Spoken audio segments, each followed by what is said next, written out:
Okay, so I've completed the synthetic substitution here. And actually, I've pretty much done synthetic division too. Just going to need to do a little bit of cleaning up here. So because this equaled 0, I know that -6 is one of my x-intercepts, which means -6 is also one of my roots or my zeros. So what I'm going to do is I'm going to take this equation right here. I'm just going to rewrite it differently because I know that -6 is one of my roots. So if -6 is one of my roots, then I know that x plus 6 would be one of the factors.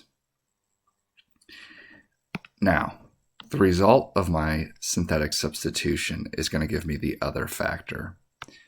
So what I'm going to do is I'm just going to write those numbers: 1, -1, -2. Okay? This is a third degree polynomial, which means I've just reduced the degree by 1 because I know one of the factors.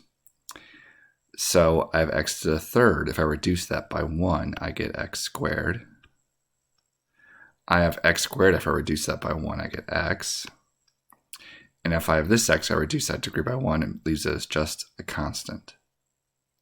So essentially, what I've done is I've taken these numbers here and made them the coefficients of these first two terms, and then this becomes a constant term. So that is how I'm rewriting this original polynomial, and I'm starting to convert it into the factored form.